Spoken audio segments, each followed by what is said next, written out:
We can trace our family history back 4 or 5 generations or more in the area. I've grown up here my whole life and it means everything to me. I've travelled near and far, but there's just something special about it. So I was born in Aldborough. I just love it and I would never consider moving.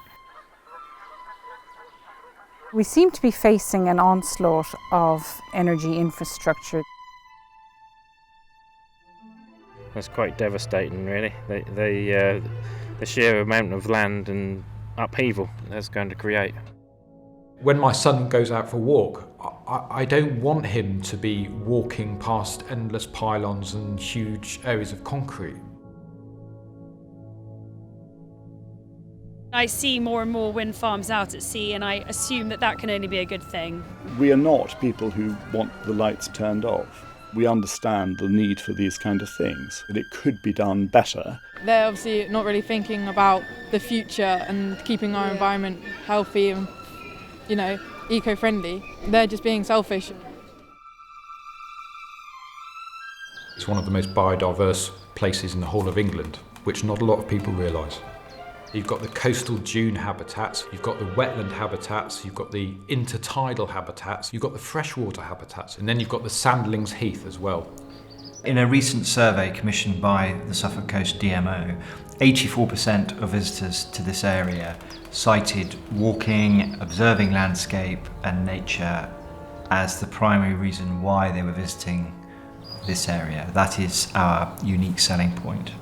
You can't replace a 100-year oak tree. You can't tell the animals that have shifted on, hang on, in a few years' time you can move back. These things disappear. Not only are we losing farming ground and the pleasantness of our villages, we're also losing our coastline itself. The cable route comes right through an area of coralline crag, which is very rare along the east coast here. We've got a whole range of different protected designations, but all of these habitats are very, very sensitive. They're going to have 1,500 vehicles a day. Excluding all the white vans that go with it, all the trades vehicles that will support it. And you're over narrow roads that were pilgrims' roads to all the abbeys that were around there. Quite simply, I don't think anybody could argue that this road network can sustain that. Tourism in East Suffolk is worth £600 million per annum. Tourists aren't going to want to travel when they're stuck behind 20 trucks moving at a glacial pace through narrow country roads. They're just going to think, there's no point coming down, we're going to just go home. And businesses will lose money, it's going to have a huge impact on tourism. In short, the adverse impact of all of the energy projects cumulatively is that the annual downturn in the visitor economy could be 24 to 40 million.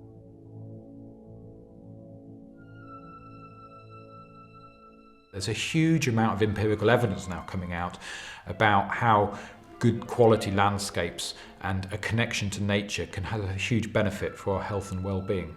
How do we ensure the lights are kept on, but also ensure our quality of life is maintained? We cannot have multinationals putting profits before the country's need for clean, renewable, permanent energy sources. The cleanest energy is that what you can produce yourself. That is the future, rather than big infrastructure which is destroying the local area.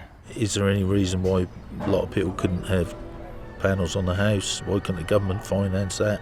Conserve energy and not waste it, rather than just generating more.